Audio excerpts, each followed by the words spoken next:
नमस्कार।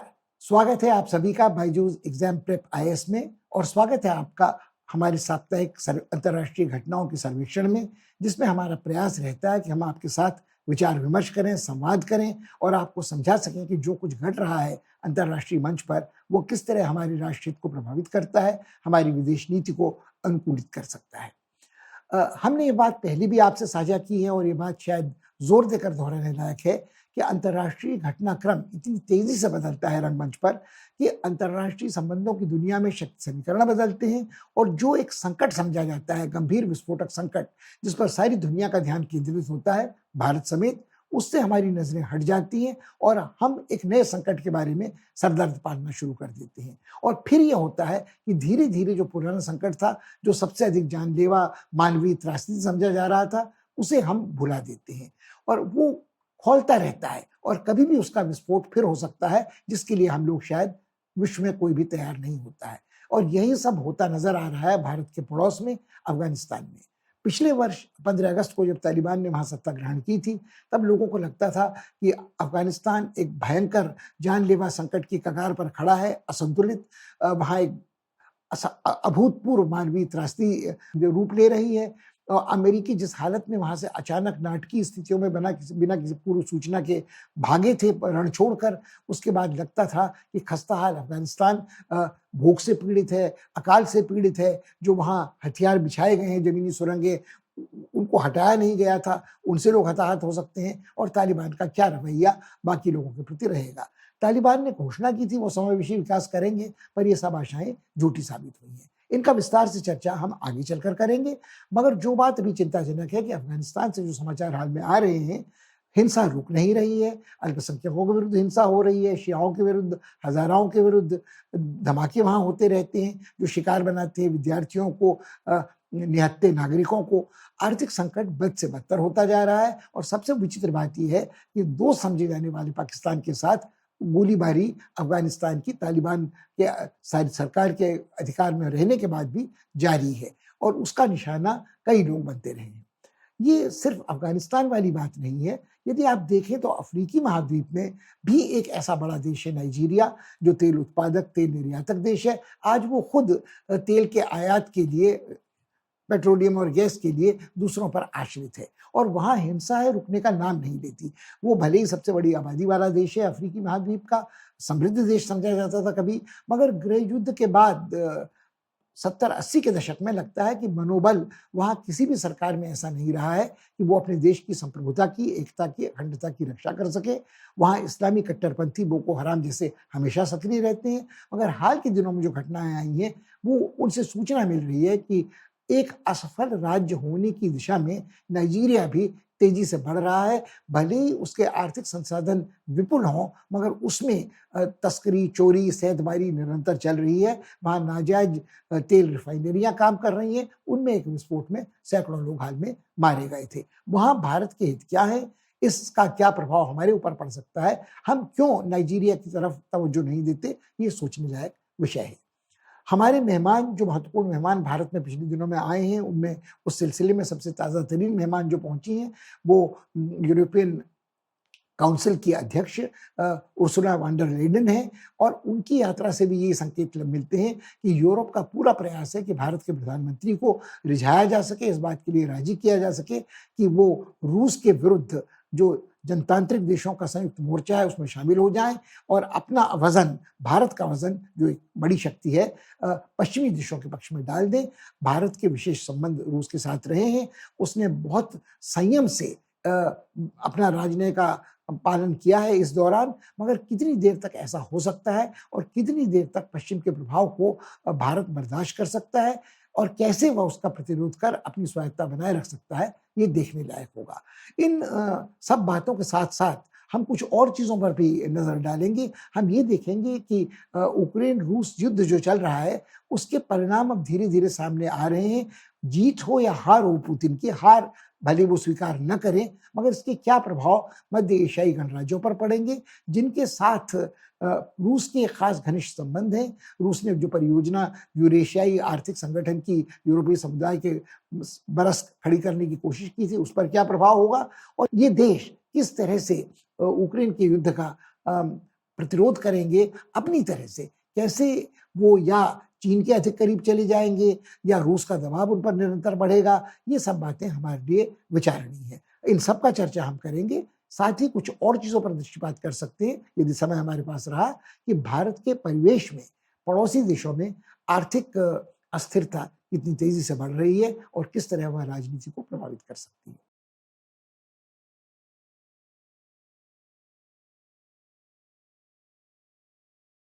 आज से 8 महीना पहले अफ़गानिस्तान में जब तालिबान ने काबुल पर कब्ज़ा किया था, तब लोगों ने ये कहना शुरू कर दिया था कि अफ़गानिस्तान एक ऐसा देश होगा जहाँ अभूतपूर्व मानवीय त्रासदी घटने वाली है निकट भविष्य में ही।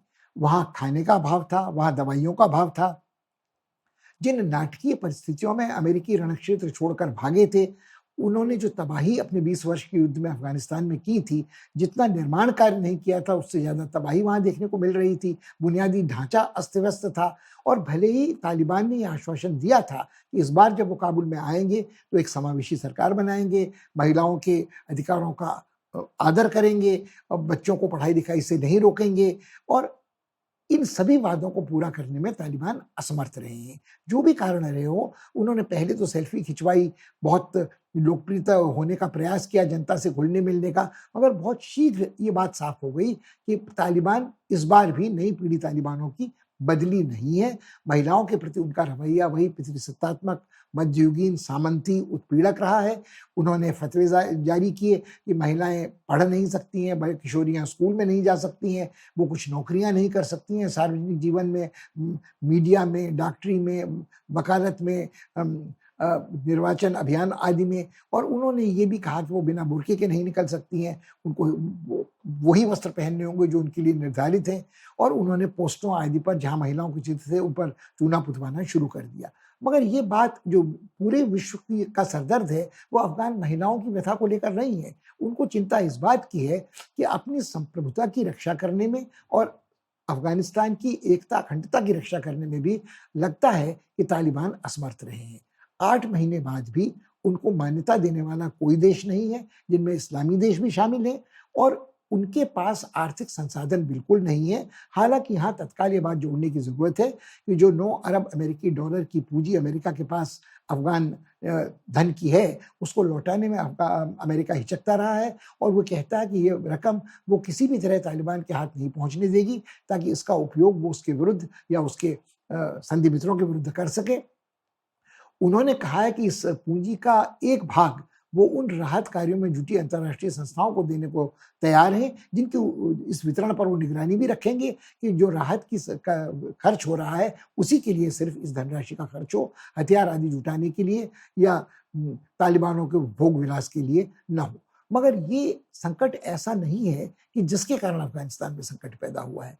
जिस बात में तालिबान बिल्कुल असमर्थ और असफल रहे हैं, न तो उनका प्रशासन समावेशी है और न ही उन्होंने उनके जो साथी थे, जैसे इस्लामिक सल्तनत ऑफ खुरासान प्रोविंस वाले, जो आईएसआईएल के ही एक छितराया हुआ टुकड़ा है, उन पर अंकुश लगाने में वो असमर्थ रहे हैं। जब उनकी लड़ाई अमेरिकियों के खिलाफ जारी थी, तो सभी तत्वों को उन्होंने शामिल कर लिया था, जिनमें तहरीक-ए-तालिबान पाकिस्तान भी थे, जो उनसे कहीं उग्र जिहादी हैं। अब यहाँ एक बात समझने की ज़रूरत है। तालिबान स्वयं कट्टरपंथी इस्लामी हैं और अपने देश में शरिया का कानून लागू करना चाहते हैं।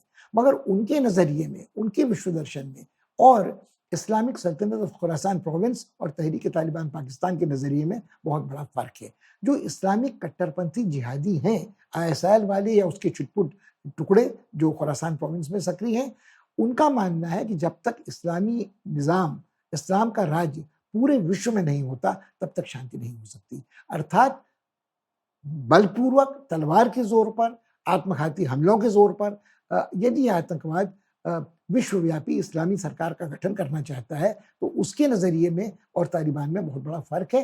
तालिबान शरीयत का कानून लागू करना चाहते हैं, मगर अफ़गानिस्तान के भीतर।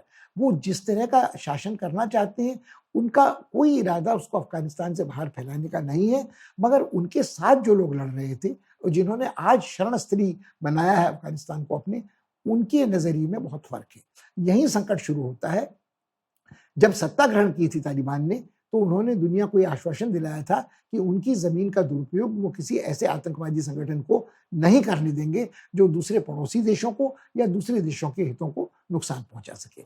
आज जो खबरें वहाँ से आ रही हैं, वो सिर्फ ये नहीं है कि तालिबान खुद ऐसा आचरण कर रहे हैं, जिससे अफ़गानिस्तान में रहने वाले अल्पसंख्यकों की जान का खतरा पैदा हो गया है। हर हफ्ते 3-4 ऐसे समाचार सुनने को मिलते हैं कि उत्तर का कुंदुज प्रांत हो, खोज का प्रांत हो या पूर्व में जाफराबाद की तरह का इलाका हो, कांधार का इलाका हो, ऐसी आत्मघाती हमले होते रहते हैं शियाओं की मस्जिद पर, हाज़िराओं के जो खुद शिया मुल्क के हैं, वो कबीला भी अल्पसंख्यक है, वो उनके उपासना स्थलों पर कभी स्कूल निशाना बनाए जाते हैं, कभी ऐसे दफ्तर निशाना बनाए जाते हैं जहाँ महिलाएं काम करती हैं, कहीं सार्वजनिक ऐसे दफ्तर निशाना बनाए जाते हैं जिनके बारे में उन्हें शक है कि वो पूरी तरह से तालिबान के दिशा निर्देशों को नहीं मानते हैं। अस्पताल भी इससे बचे नहीं रहे हैं। तो ये जो घटनाएं हैं ये चिंताजनक हैं।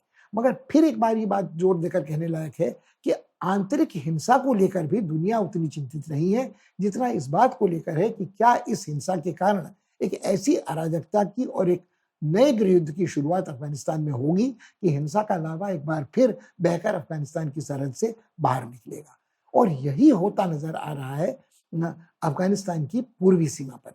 पूर्वी सीमा पर अब तालिबान ने, तहरीक तालिबान पाकिस्तान वालों ने और इस्लामी सल्तनत जो खुरासान प्रांत की है, उसके सदस्यों ने पाकिस्तानी ठिकानों पर हमले किए हैं, सरहद पार हमले किए हैं, जहां पाकिस्तानियों ने तैनात किए थे अपने सीमा सुरक्षा बल के सैनिक दस्ते और सैनिक दस्ते। इसमें जानें भी गई हैं। मजबूर होकर पाकिस्तान को भी गोलीबारी का जवाब देना पड़ा है और दूसरी तरफ भी लोग हताहत हुए हैं अफगानिस्तान की सीमा के भीतर, जहां जहां तालिबान का आधिपत्य या अधिकार नहीं लगता है, आज भी अच्छी तरह स्थापित है और ये पूरा भी भूभाग कब्जे में है उन्हीं इस्लामिक खुरासान प्रांत को अपने नियंत्रण में रखने वाले नई अमीरात के लोगों का, जो वो वहाँ इस्लामी निज़ाम ही करना चाहते हैं। तो तालिबान और उनका बैर आज साफ स्पष्ट नजर आ रहा है और कारण चाहे कोई भी हो, इन पर अंकुश लगाने में तालिबान असमर्थ नजर आ रहे हैं।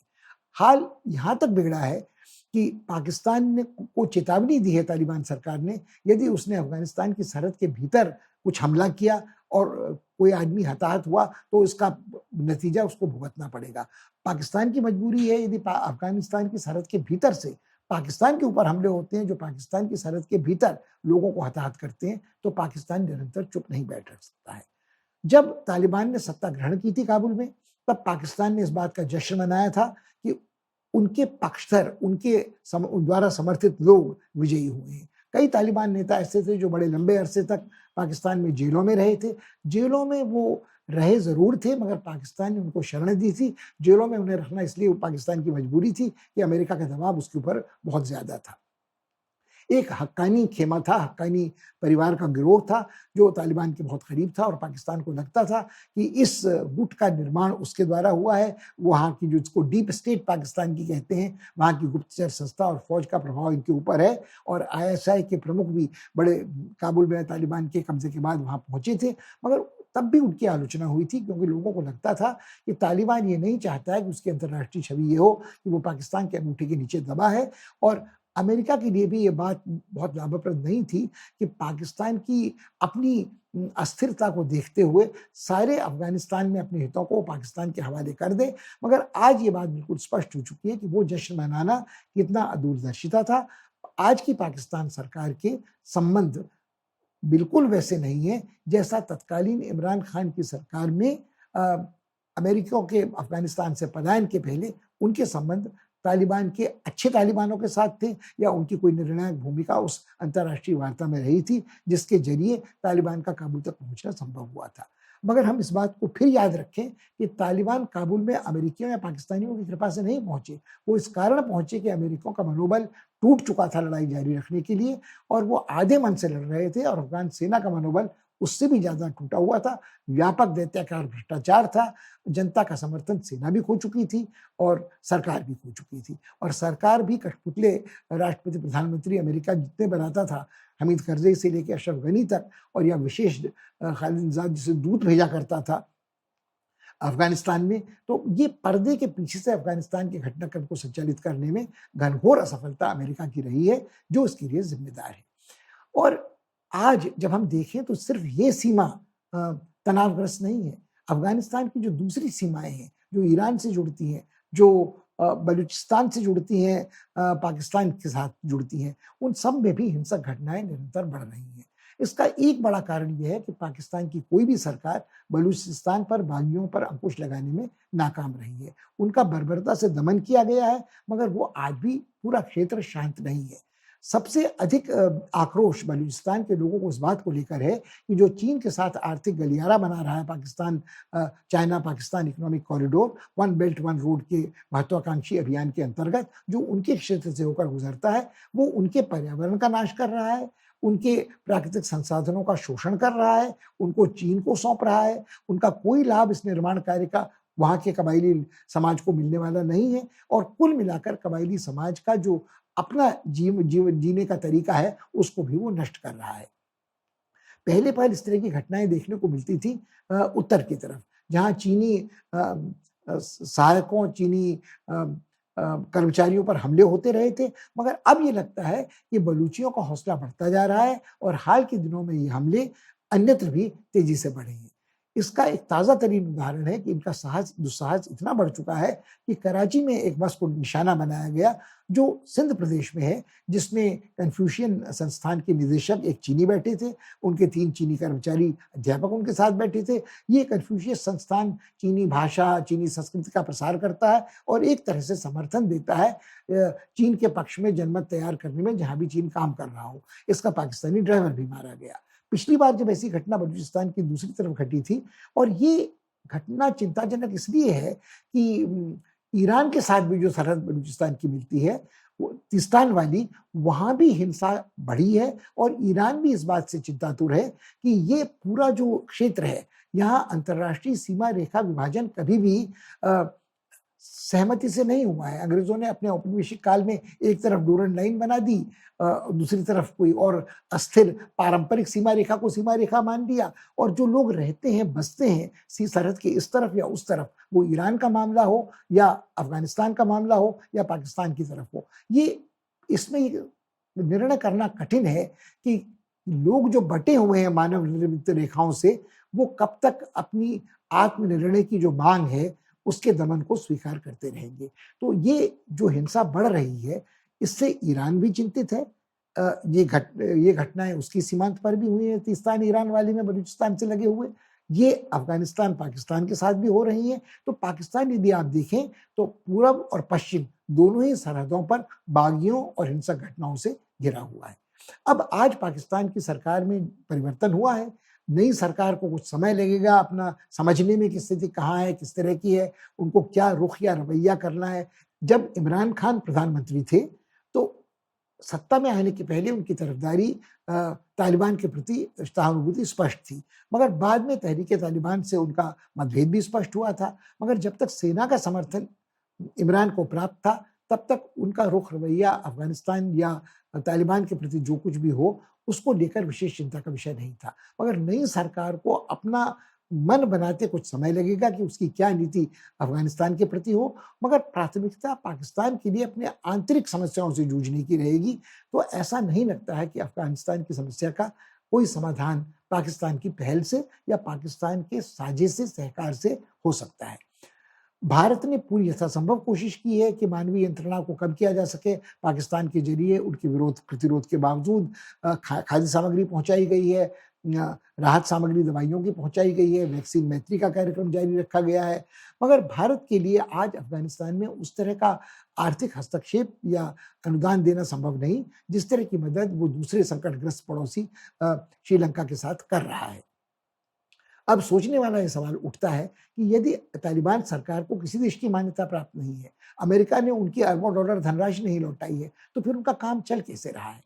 विश्लेषकों का मानना है कि कहीं न कहीं तालिबान सरकार ने भी ये समझौता कर लिया है, जियो और जीने दो की नीति का, कि जिनको वॉरलॉर्ड्स कहते हैं, जो प्रांतीय क्षत्रप हैं, जो अफ़ीम की खेती करते हैं, नाजायज़ हथियारों की तस्करी करते हैं, मादक द्रव्यों का व्यापार करते हैं, उनको उनका काम निरंतर करने दिया जाए और उनसे वसूली की जाए राजस्व के एक अंश की, जिससे उनका कामकाज किसी न किसी तरह चलता रहे। जब टेलीविज़न के पर्दे पर आप कोई बहस देखते हैं, तो आपको नज़र आते हैं अमेरिकी विश्वविद्यालय में पढ़ाने वाले अफ़गान प्रोफ़ेसर, वहाँ काम करने वाले राहत कर्मचारी जो अंतर्राष्ट्रीय विभिन्न देशों से आए हुए हैं।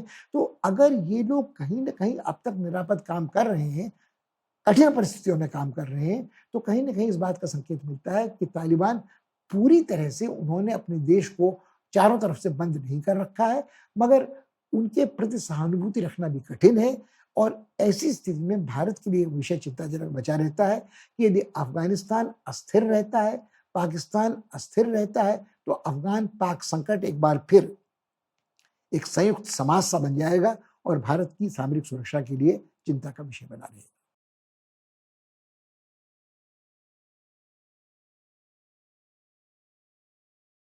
नाइजीरिया अफ्रीकी महाद्वीप का एक बेहद महत्वपूर्ण देश है। आबादी की दृष्टि से वह सबसे बड़ा देश है।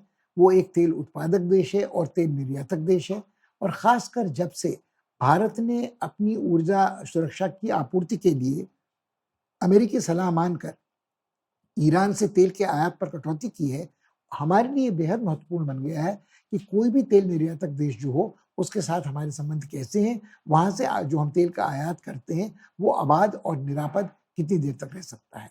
इस संदर्भ में जो घटनाक्रम हाल में नाइजीरिया में घट रहा है, वो चिंताजनक है। यों वहाँ की अस्थिरता, वहाँ की अराजकता लगभग जिसे अंग्रेज़ी में क्रॉनिक कहते हैं लंबे काल से चली आ रही है। बोको हराम नाम का जो इस्लामी संगठन है, वो बेहद कुख्यात है, बेहद खूंखार है। वो किशोरियों का अपहरण करता है, उनके जननांगों को क्षत-विक्षत करता है। कट्टरपंथी पितृसत्तात्मक उसके जो अंधविश्वास हैं, उसके अनुसार वो बंधक बनाता है स्कूली बच्चों को, फिर बहुत फिरौती लेने के बाद छोड़ता है। उनके हमले होते हैं सैनिक ठिकानों पर, पुलिस की चौकियों पर, जिनमें दर्जनों लोग मारे जाते रहते हैं। उसके बाद वो धावा बोलते रहते हैं उन गाँवों पर जहाँ पशुपालन होता है, जहाँ बची-खुची खेती-वेती होती है, वो फसलों को आग लगा देते हैं, जानवरों को चुरा कर उठा ले जाते हैं और नाइजीरिया की सेना का और पुलिस का मनोबल इतना गिर चुका है कि वो पीछा तक नहीं करते, प्रतिरोध तक नहीं करते इन बागियों का। इनके लिए जो शब्द इस्तेमाल किया जाता है वो अंग्रेज़ी में बैंडिट और लुटेरा, चाहें तो आप वो हिंदी में कह सकते हैं, मगर ये सिर्फ़ लूट-पाट करने वाले नहीं हैं। इनका एक बड़ा लंबा इतिहास है।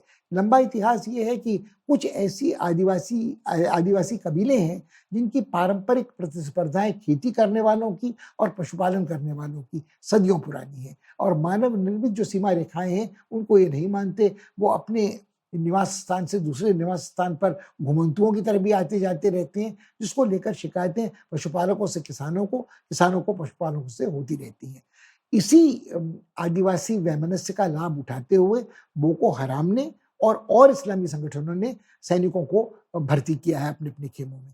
जहाँ भयंकर अभाव है, खाने के सामान का, आर्थिक विपन्नता है, वहाँ किशोर सैनिकों को भी भर्ती किया गया है। फिर उन्हें नशे की लत दिलाई गई है, उनके हाथ में हथियार पकड़ाए गए हैं, फिर उनको एक कठपुतली की तरह इस्तेमाल किया गया है, हत्याएँ करने के लिए, आत्मघातक दस्तों में भेजने के लिए। इस सब का चर्चा विस्तार से पहले किया जा चुका है। जो भी लोग नाइजीरिया के साथ व्यापार करते हैं, वो ये मान कर चलते हैं कि यदि वहाँ मुनाफ़ा कमाना है, वहाँ से लाभ उठाना है, तो हमको एक जो इस सीमा तक जोखिम उठाना ही पड़ेगा। मगर हाल के दिनों में जो समाचार नाइजीरिया से मिले हैं, जो चिंता का विषय है, वो ये है कि ये हिंसा अब अधिक व्यापक पैमाने पर फैलती नज़र आ रही है। हाल में ये हमले पुलिस पर और सैनिक दस्तों पर बढ़े, अपहरण बढ़ा, मगर जो सबसे ताज़ा तरीन खबर है, वो ये है कि एक नाजायज़ तेल शोधक कारखाने में आग लगने से 100 डेढ़ 100 लोगों की जानें गईं। अब ये बात बड़ी विडंबनापूर्ण और विचित्र लगती है कि जो देश तेल का उत्पादन करता है, निर्यात करता है, वहाँ नाजायज़ रिफाइनरी कहाँ से बन गई? इसका कारण है दैत्याकार भ्रष्टाचार। नाइजीरिया में बड़ी-बड़ी बहुराष्ट्रीय कंपनियों की तेल शोधक कारखाने हैं और वो इस बात के लिए अब एक तरह से समझौता कर चुके हैं कि उनकी तेल पाइपलाइन से कुछ तेल की चोरी होगी, इसको वो नुकसान मान लेंगे और जब तक उनकी कमाई जारी रहती है, वो मनमाना मुनाफ़ा कमाते हैं नाइजीरियाई तेल से, तब तक वो इसको नज़रअंदाज करते रहेंगे। समस्या ये है कि जो तेल शोधक बहुराष्ट्रीय कंपनियाँ हैं, वो जो रॉयल्टी के रूप में रकम देती हैं सरकार को, उसका कोई भी लाभ नाइजीरिया की आम जनता को नहीं मिलता है, नहीं उसका खर्च होता है बुनियादी ढांचे के सुधार में, निर्माण में, अस्पतालों में, स्कूल में, रोजगार पैदा करने में। वो सब जाता है सत्तारूढ़ दलों के, जिसको श्रेष्ठ वर्ग कहते हैं, एलिट के हाथ में, और वो एक भोग विलासी जीवन शैली में ही समाप्त हो जाता है। कभी नाइजीरिया को बड़ा नाज था अपनी रेल प्रणाली पर, मगर आज ये रेल प्रणाली भी लगभग ठप है, क्योंकि लोगों को समय से वेतन नहीं मिलता है, समय से ऊर्जा उत्पादन नहीं हो पाता है, जो डीजल इन रेलगाड़ियों को चलाता वो भी सरकार सुलभ नहीं करा पाती है, और जो सेना का मनोबल टूटा है उसका भी बड़ा कारण ये है कि उन्हें न तो समय पर वेतन मिलता है, न उन्हें सैनिक साज सामान की आपूर्ति समय से हो सकती है, और न इस बात का भरोसा है कि यदि उनकी जान गई तो उनके परिवार वालों के भरण पोषण के लिए सरकार कुछ करेगी। तो हर आदमी इस भ्रष्ट व्यवस्था में अपनी फिक्र खुद कर रहा है, और जिसका दुष्प्रभाव देखने को मिल रहा है इस तरह की नाजायज ऑयल रिफाइनरीज पे भी। एक पक्ष और है, ये आरोप इन बहुराष्ट्रीय तेल रिफाइनरी वगैरह पर बहुत समय से लगाया जाता रहा है कि इनको नाइजीरिया के पर्यावरण की कोई चिंता नहीं है, प्रदूषण इनके काम से बढ़ता जाता है, और जो गांववासी हैं उनके जीवन का स्तर निरंतर गिर रहा है पर्यावरण के विनाश के कारण, और इस भ्रष्टाचारी, उत्पीड़क, औपनिवेशिक शोषण के तरीके से जो तेल का शोधन हो रहा है, दोहन हो रहा है, उसके कारण। इसकी ओर से दुनिया अपनी नजरें फेरे हुए है, क्योंकि उनको इस बात की कोई चिंता नहीं है कि नाइजीरिया का क्या हो रहा है। नाइजीरिया कितनी तेजी से एक असफल राज्य होने की तरफ बढ़ता चला जा रहा है। मगर जब से बियाफ्रा का युद्ध हुआ था सन 70 के दशक में, पिछली शताब्दी में, तब से अब तक जो विभाजन है उत्तर और दक्षिण का, ईसाइयों और मुसलमानों का, विभिन्न कबाइलियों का, सेना की तख्तापलट के बाद सत्ता ग्रहण करने का, उसके साथ जुड़े पारंपरिक कुलीन वर्ग का, ये सारी बातें ऐसी हैं कि कुल मिलाकर राजधानी के आसपास थोड़ा विकास होता है, राजधानी के आसपास थोड़ा कानून या व्यवस्था देखने को मिलती है, मगर अन्यथा बहुत खस्ता हाल ये देश, जो सबसे बड़ा देश आबादी की दृष्टि से और तेल निर्यातक देश है। एक विडंबना यह भी है कि भारत के संबंध नाइजीरिया के साथ काफी घनिष्ठ रहे हैं।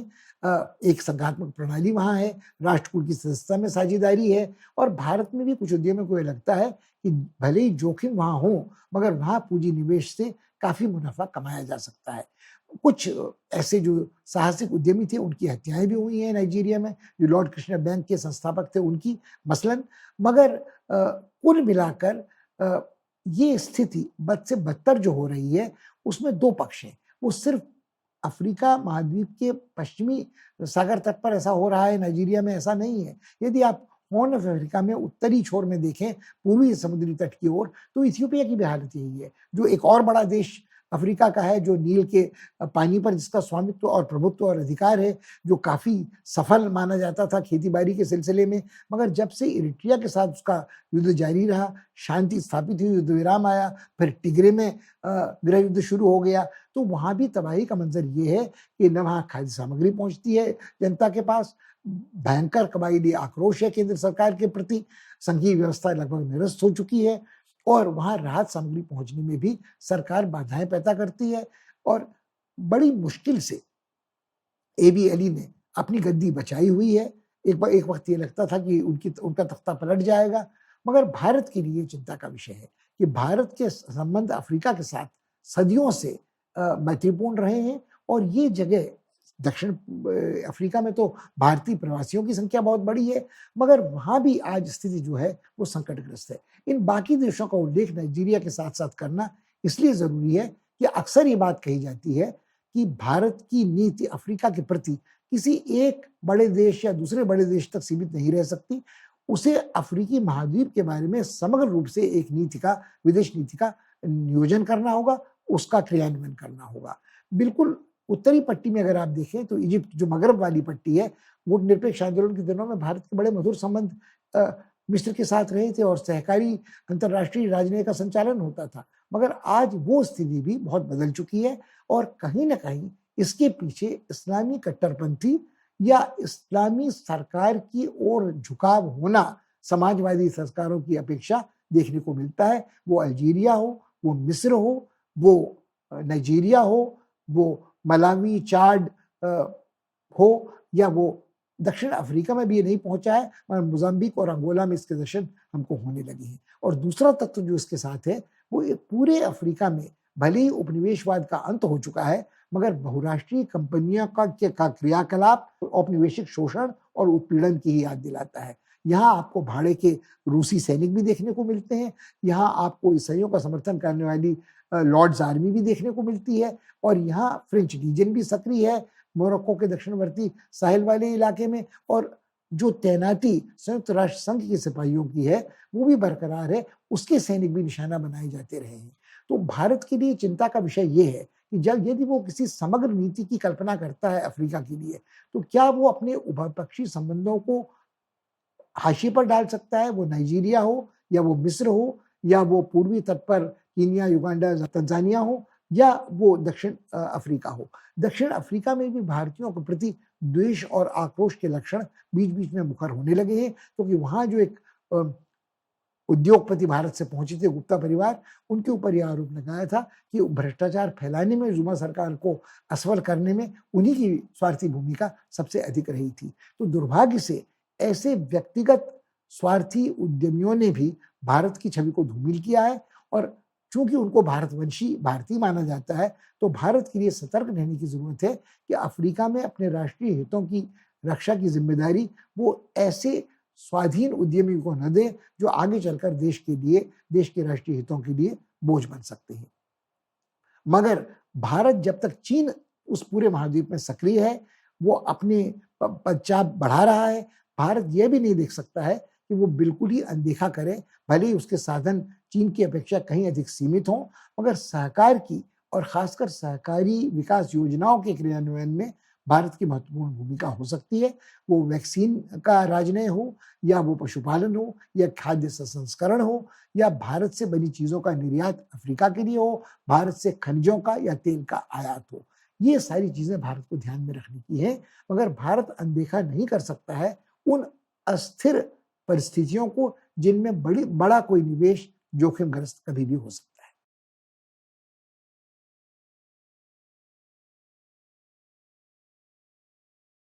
रूस ने जब से यूक्रेन में आक्रमण किया, वो इसे आक्रमण नहीं कहता, वो इसे युद्ध का नाम भी नहीं देता, वो कहता है कि विशेष सैनिक अभियान है जो अपने हितों की रक्षा के लिए आरंभ करने को उसे मजबूर होना पड़ा है, क्योंकि जो वर्तमान सरकार यूक्रेन की थी वो नियो नाज़ी थी, वो रूसी हितों को नुकसान पहुंचा रही थी। उसने नाटो की सेनाओं को रूस की पूर्वी सरहद पर लाकर बिठा दिया था, जिनके परमाणविक अस्त्रों की मार में रूस के बड़े शहर मॉस्को समेत आ रहे थे।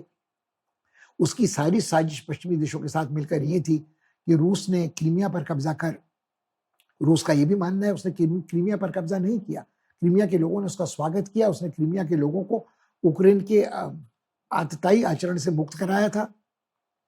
मगर ये तर्क जो भी हो, इस सारे घटनाक्रम को 2 महीने से अधिक समय बीत चुका है, और अधिकांश विश्व अटकलें ये लगा रहा है कि अब आने वाले दिनों में क्या होगा।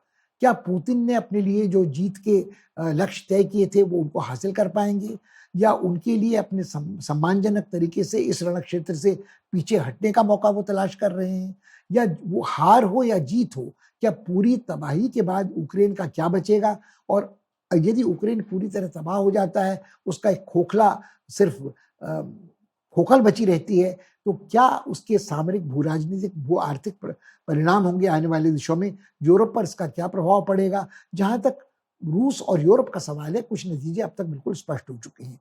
हार हो या जीत किसी की भी, किसी सीमा तक हो, यूरोपीय समुदाय में जो मतभेद था वो बड़ी सीमा तक दूर हो चुके हैं। नाटो को लेकर जो असहमति थी वो भी दूर हो चुकी है। नाटो का एक नया रूल भविष्य के लिए लगभग तय हो चुका है। फ्रांस में राष्ट्रपति पद का चुनाव का अभियान संपन्न हो चुका है। जो दक्षिणपंथी अति उग्र प्रतिक्रियावादी लेपेन थी, वो हार गई हैं। जिनका रवैया रूस के प्रति दूसरा था, वो पुतिन का समर्थन भी करती थी, उनकी प्रशंसा भी करती थी, और शरणार्थियों से लेकर के नाटो की उपस्थिति को लेकर, यूरोपीय समुदाय की स्वाधीन नीति को लेकर उनको हर चीज से आपत्ति थी। मगर ये सारी बातें चूंकि तय हो गई हैं, तो कहीं न कहीं इसके पीछे वो परिणाम रूस के यूक्रेन पर थोपे युद्ध का देखने को साफ मिल रहा है।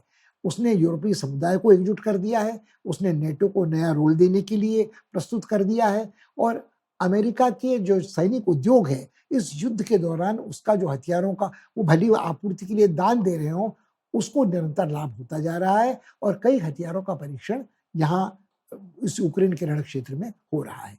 ये सारे सवाल वो हैं जिनकी चिंताएं यूरोपीय लोग कर रहे हैं।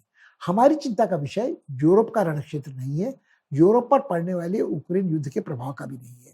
हमारी चिंता रूसी यूक्रेन युद्ध का क्या प्रभाव हमारे पड़ोस में मध्य एशियाई गणराज्यों पर पड़ेगा उसको लेकर है। कई विश्लेषकों ने हमारे ध्यान इस ओर दिलाया है कि ये जो मध्य एशियाई गणराज्य हैं वो भी कभी यूक्रेन की तरह सोवियत संघ का ही हिस्सा थे। वो स्वाधीन हुए हैं सोवियत संघ के विघटन और विलय के बाद 1991 में। इनमें सबसे बड़ा गणराज्य कजाकिस्तान है, उसके बाद तुर्कमेनिस्तान है, किर्गिस्तान है, ताजिकिस्तान है, उज्बेकिस्तान है। जितने ये तान है इनको खानेट भी कहा जाता है अंग्रेजी में। ये सब भूमिबद्ध गणराज्य हैं और इनकी सीमाएं या तो संलग्न हैं चीन के साथ भी या बहुत निकट है चीन के। और हमारे लिए महत्वपूर्ण बात यह है कि भू राजनीतिक दृष्टि से इनकी सीमाएं जुड़ती हैं अफगानिस्तान से, ईरान से, और जो पाक अधिकृत पाकिस्तान है यदि उसको नक्शे पर ध्यान से देखें तो भारत के उस हिस्से के साथ भी जिस पर नाजायज कब्जा पाकिस्तान का है। यहाँ के घटनाक्रम को हम अनदेखा कतई नहीं कर सकते हैं।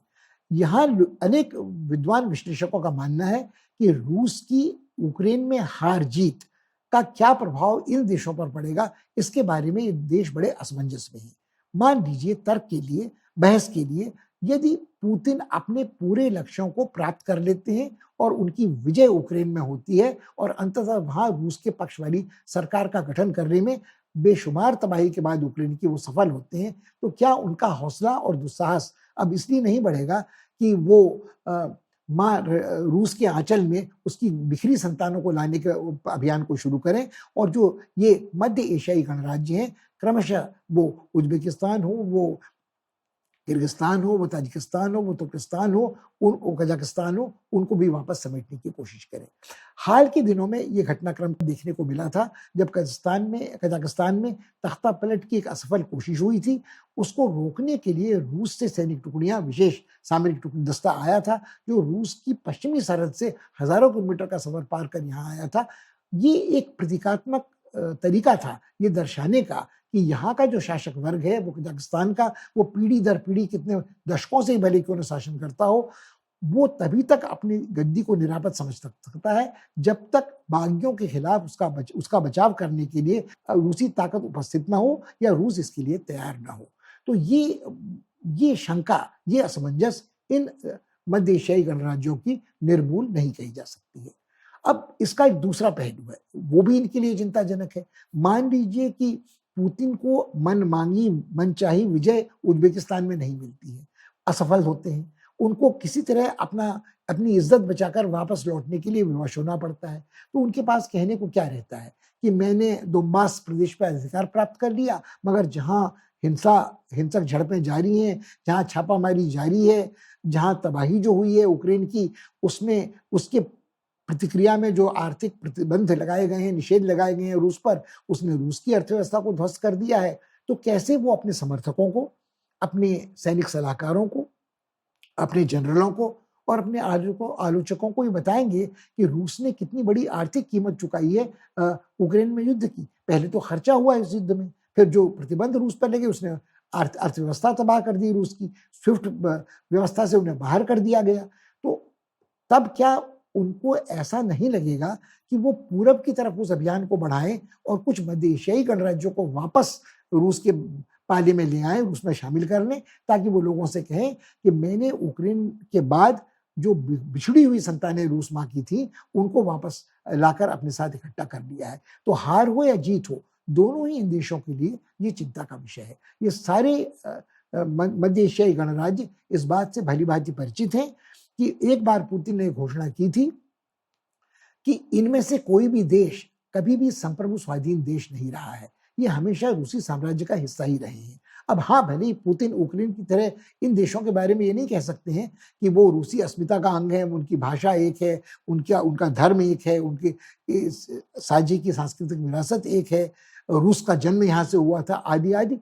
मगर कुल मिलाकर अगर यदि ये स्थापना है कि इनका कोई स्वाधीन संप्रभु अस्तित्व नहीं था, तो ये इन देशों के लिए चिंता का विषय है, क्योंकि ये लोग जानते हैं कि रूस की नज़र उनके तेल गैस संपदा पर है, उनके खनिजों पर है। भले ही रूस के पास बड़ी मात्रा में तेल, गैस और खनिज सोना स्वयं भी है, मगर जिन प्रतिबंधों का सामना रूस को आज करना पड़ रहा है, उनका प्रभाव कई वर्षों तक देखने को मिलेगा। उसकी तेल गैस जो संपदा है, वो डॉलर कमाने के लिए उसका प्रयोग नहीं हो सकता है। कितने 300-400 अरब डॉलरों से अधिक की जो धनराशि पश्चिमी देशों में यूरो में, पाउंड स्टर्लिंग में और अमेरिकी डॉलरों में है, उसके बारे में भी रूस निरापद नहीं है। तो आने वाले वर्षों में उसे अपनी तेल गैस का निर्यात ऐसे देशों के माध्यम से करना पड़ेगा जिनके ऊपर ये प्रतिबंध हाल फिलहाल लागू नहीं है। मगर यदि ये देश ऐसा करते हैं, तो क्या पश्चिम इनको भी इनके ऊपर भी प्रतिबंध लगाने को बाध्य नहीं होगा? और एक चिंताजनक विषय और है कि इन देशों को ये भी लगता है कि अब तक वो कभी चीन को बरस खड़ा करते थे रूस के और एक अच्छा साझा समझौता प्राप्त करने की कोशिश करते थे। मगर मजबूरी की स्थिति में यदि अपनी संप्रभुता और स्वाधीनता की रक्षा के लिए इन्हें चीन की ओर झुकना पड़ता है, तो क्या चीन इन्हें बिना शर्त वो सहायता देगा? और क्या चीन जो वन बेल्ट वन रोड के अपने अभियान में इन सबको अपने साथ जोड़ सका है और करीब अपने लाने की कोशिश करेगा? इसका क्या प्रभाव भारत पर पड़ेगा?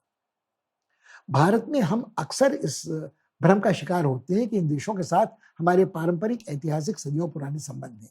जब ऐतिहासिक रेशम राजमार्ग सक्रिय था, तब निश्चित रूप से इस मार्ग से जो छोटी-छोटी धाराएँ निकलती थी, वो भारत तक पहुँचती थी और भारत का एक सांस्कृतिक नाता इस क्षेत्र के साथ जुड़ा रहा है। मगर आज 21वीं सदी के तीसरे दशक में ये कहना कि चूँकि चंगेज़ खान और उम, तैमूर लंग के वंशजों ने भारत में राज किया है, मुगलों ने हमारा एक खास रिश्ता इन देशों के साथ है, ये इसको मानना बड़ा भ्रामक और कठिन है। ये भी मानना बड़ा कठिन है कि शंघाई कोऑपरेशन ऑर्गेनाइजेशन में जो मुख्यतः चीन, रूस और इन देशों के सहकार के लिए एक मंच था, भारत के प्रवेश की स्थिति में कोई अंतर पड़ा है।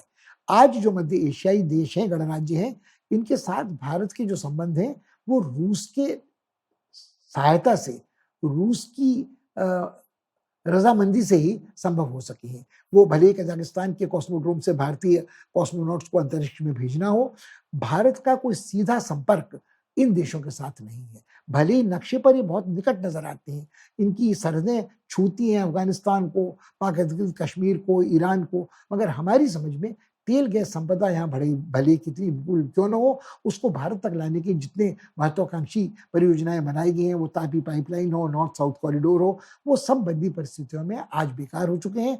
अफ़गानिस्तान के कारण, पाकिस्तान के संकट के कारण और भारत बिल्कुल ही निर्भर रहा है इन देशों तक पहुँचने के लिए रूस की कृपा पर। तो आज जब ये स्थिति असंतुलित होती है अस्थिर होती है, तो भारत के लिए शायद समझदारी से सोचना ये होगा कि हमारे हित मध्य एशिया में भी कहाँ सबसे अधिक संवेदनशील हैं। हमारी समझ में वो आज भी ईरान में अधिक संवेदनशील हैं बनस्बत कज़ाकिस्तान के, तुर्कमेनिस्तान के, कज़ाकिस्तान के, किर्गिस्तान के या उज़्बेकिस्तान के। तो हमें लगता है कि यदि हम आज देखते हैं कि क्या असर पड़ रहा है रूस-यूक्रेन युद्ध का मध्य एशियाई गणराज्यों पर, हमारे लिए चिंता का विषय ज़रूर है, क्योंकि यदि ये देश फिर एक बार चीन के करीब जाते हैं, तो कहीं न कहीं भारत उससे प्रभावित होता है कि भारत का जो कद है, भारत की जो हस्ती अपने क्षेत्र में है, दक्षिण एशिया में और उसके बृहत्तर क्षेत्र में, उस पर इसका प्रभाव पड़ेगा। मगर हमारे लिए आज भी सबसे बड़ी चुनौती चीन के बैर की, वो हिमालयी सीमा हो, सरहद हो या दक्षिणी हिंद महासागर में नौसैनिक प्रतिस्पर्धा हो, वो कहीं अधिक महत्वपूर्ण है। हमारे लिए पाकिस्तान, बलूचिस्तान, ईरान वाला की गुत्थी आज भी जो उछली है, वो अधिक महत्वपूर्ण है।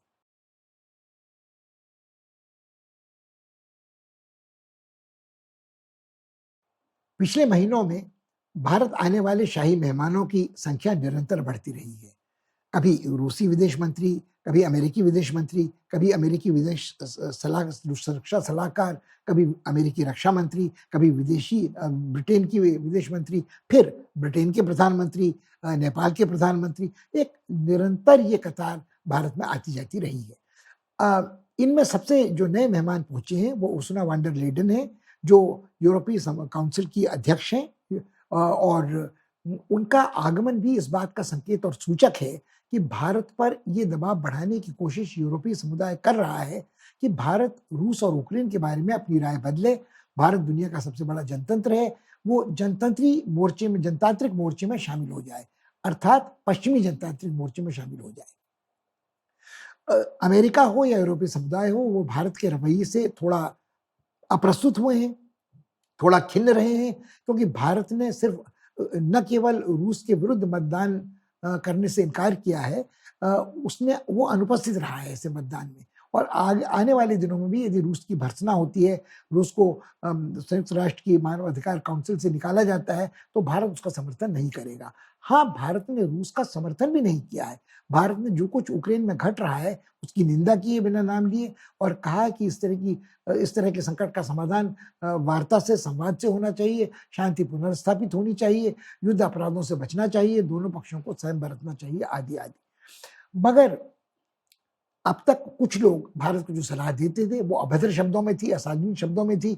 जैसे जब उप सुरक्षा सलाहकार अमेरिका के भारत आए, जो भारतीय मूल के ही हैं, उन्होंने कहा कि भारत यदि हमारी राय नहीं मानेगा तो उसे कुछ नतीजे भुगतने पड़ेंगे। बाकी लोगों ने तुलना में अधिक शालीन शब्दावली का प्रयोग किया, मगर कुल मिलाकर भारत की बांह मरोड़ने का प्रयास निरंतर किया जाता रहा है। अब तक थोड़ा बचाव इस कारण होता था कि जब तक फ्रांस में राष्ट्रपति पद के चुनाव संपन्न नहीं हुए थे, जब तक जर्मनी हिचकिचा रहा था अपना सैनिक खर्च बढ़ाने में, सैनिक सहायता यूक्रेन को देने में, और रूस से गैस जिस पर उसकी निर्भरता बाकी देशों से ज्यादा है उसको कम करने में। और आज भी सब यूरोपीय देशों ने ये कहा है कि हम धीरे धीरे रूस से अपनी निर्भरता घटाएंगे, इसमें 4-6 महीने तो लग ही सकते हैं। हाँ, जो नॉर्ड टू स्ट्रीम वाली परियोजना थी वो अब निरस्त हो गई है। तो कुल मिलाकर यूरोप में एक तरह की एकता, सर्वसहमति सामने देखने को मिल रही है। तो अब उनमें ये साहस भी बढ़ रहा है कि वो भारत जैसे देशों पर दबाव डालें कि वो उनके पाले में आ जाएं। जो दक्षिणपंथी रूस समर्थक मेरियन लापेन थी वो हार गई। मैक्रोन जो यूरोपीय समुदाय का समर्थन करते, यूरोप की सामूहिक स्वाधीन नीति का हमेशा अनुमोदन करते रहे हैं, वो दोबारा राष्ट्रपति चुने गए हैं इस सदी में पहली बार लगभग। और कुल मिलाकर फ्रांस में तीसरी बार ऐसा हो रहा है। तो ऐसा लगता है कि यूरोप में अब सर्वसहमति रहेगी और ये बातें होंगी। मगर भारतीय विदेश मंत्री ने खरी खरी सुनाई यूरोपीय मेहमानों को। जब उनसे ये सब कहा गया तो उन्होंने कहा कि देखिए, शायद समय आ गया है कि अब हम सिर्फ यूरोप में जनतंत्र की बात न करें, यूरोपीय जनतंत्र की बात न करें। हम यदि अंतर्राष्ट्रीय कानून की बात कर रहे हैं, नियमबद्ध अंतर्राष्ट्रीय आचरण की बात कर रहे हैं, रूल बेस्ड सिस्टम की, तो हमें शायद एशिया की तरफ भी देखना चाहिए। उन्होंने साफ ये कहा कि जब 20 साल से अफगानिस्तान में अमेरिका एक युद्ध में फंसा हुआ था, तब कितनी बार अंतर्राष्ट्रीय कानून का उल्लंघन नहीं हुआ? तब क्यों ये चर्चा नहीं हुआ था कि नियमबद्ध आचरण क्यों नहीं हो रहा है? तब किसी को मानवाधिकारों के हनन की चिंता क्यों नहीं हो रही थी?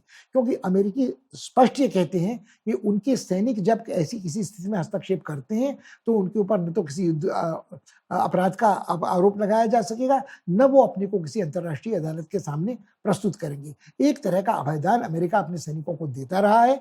और अमेरिका ने इसके पहले भी, वो वियतनाम का युद्ध हो, वो सीरिया इराक में सत्ता का विस्थापन हो, रिजीम चेंज का जो उसने सिद्धांत का प्रतिपादन किया है, हर जगह उसके अपने आचरण पर अंतर्राष्ट्रीय कानून का अंकुश स्वीकार करने को वो तैयार नहीं होता है। उसका बड़ा कारण है कि वो सुरक्षा परिषद का वीटो धारक स्थायी सदस्य है, और कोई भी प्रस्ताव जो सुरक्षा परिषद में आता है उसको अनुशासित करने का, उसकी भर्त्सना करने का, उसके विरुद्ध वीटो का प्रयोग कर सकता है। यही आज रूस यूक्रेन में कर रहा है।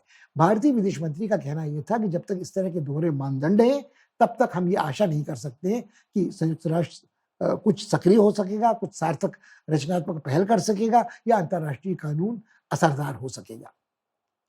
उन्होंने तेल के आयात के बारे में भी कहा कि जितना तेल का आयात भारत 3 महीने में करता है, वो उससे अधिक तो यूरोपीय देश 1 सप्ताह में करते हैं। तो आप हमें सीख न दें। हम आज भी अपनी तेल की जरूरतों का 1-2% से अधिक आयात रूस से नहीं कर रहे हैं। और जितने कड़े शब्दों में उनसे सवाल किए गए थे, उतने ही कड़े शब्दों में भारतीय विदेश मंत्री ने उनका जवाब दिया है। ईंट का जवाब पत्थर वाली जो ये मुद्रा थी, ये बहुत लोगों को राजनयिक दृष्टि से भले ही शालीन न लगी हो, मगर हमें लगता है भारतीय हितों की रक्षा के लिए इस तरह का रवैया बेहद जरूरी है। अक्सर भारत की निंदा यही देश, अमेरिका हो या यूरोपीय समुदाय के देश हों, करते रहे हैं भारत में मानवाधिकारों के उल्लंघन के लिए, भारत में अल्पसंख्यकों के ऊपर अत्याचार के लिए, भारत में जनतांत्रिक शासन की जो मानक होते हैं उनके क्षय के लिए, और भारत में अभिव्यक्ति की स्वतंत्रता के निरंतर सिकुड़ने के कारण। ये सारी आलोचनाएं भारत के कट्टर विरोधियों को मुखर करती रही हैं। जाहिर है कि कुछ घटनाएं निर्मूल नहीं है, कुछ घटनाओं पर सरकार का रवैया थोड़ा ढीला रहा है। हमारी उच्चतर न्यायपालिका का जो फैसला देने का तरीका है वो भी बहुत स्पष्ट नहीं रहा है, लोगों के मन में असमंजस पैदा करने वाला रहा है, दोहरे मानदंड झलकते हैं। मगर तब भी यदि भारत संप्रभु राज्य है तो निश्चित रूप से उस संप्रभु राज्य को इस तरह की नसीहत, हिदायत और धमकी देने का कोई अधिकार न अमेरिका का है, न यूरोपीय समुदायों का है। यदि आप देखें तो इस्लाम द्वेष के कारण जिस तरह पाक कुरान को जलाने की घटनाएं भड़काऊ स्वीडन जैसे देशों में देखने को मिलती हैं, जिस तरह का नस्लवाद देखने को मिलता है, नियो नाजीवाद जर्मनी में देखने को मिलता है, जिस तरह का इस्लाम द्वेष फ्रांस में देखने को मिलता है, शरणार्थियों के प्रति जो दोहरे मानदंड हैं कि रंग भेद के कारण, धर्म भेद के कारण जो अफ्रीकी शरणार्थी हैं या जो एशियाई शरणार्थी हैं, उनमें और यूक्रेन के शरणार्थियों में जो भेद किया जा रहा है वो बिल्कुल स्पष्ट है। यहाँ की बहुराष्ट्रीय कंपनियां जिस तरह का औपनिवेशिक आचरण अफ्रीका में कर रही हैं, वो भी सबके सामने छुपा हुआ नहीं है।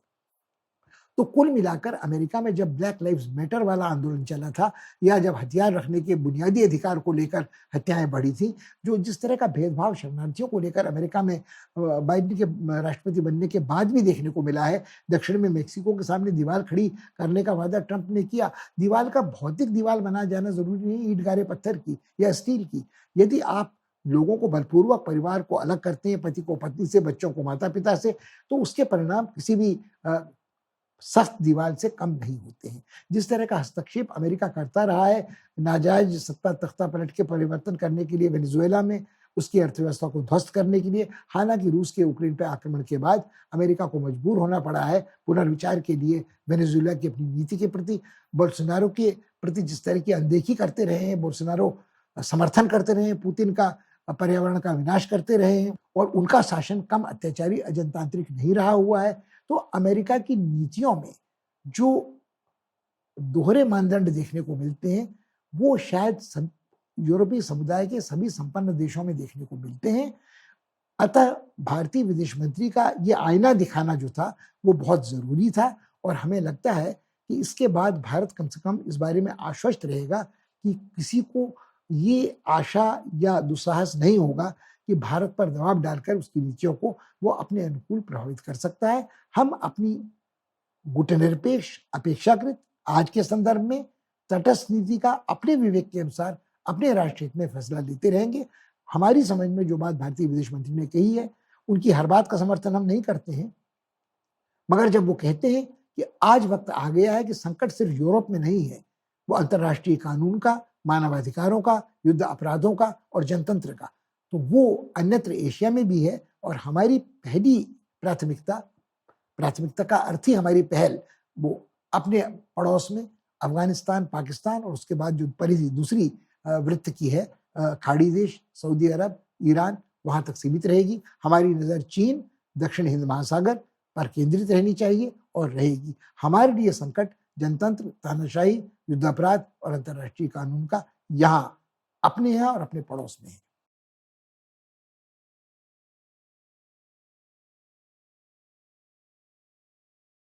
इस बार इतना ही। हमारा अनुरोध है, आग्रह है कि आप इन विषयों पर सोचें, विश्लेषण करें। जरूरी नहीं कि आप हमसे सहमत हों, मगर जिस भी नतीजे तक पहुंचे वो नतीजा तर्कसंगत हो और उसको आप अपने उत्तर में तर्कसंगत सिद्ध कर सके सीमित शब्द संख्या के भीतर। इस बार इतना ही। अगली बार मुलाकात होने तक धन्यवाद, नमस्कार।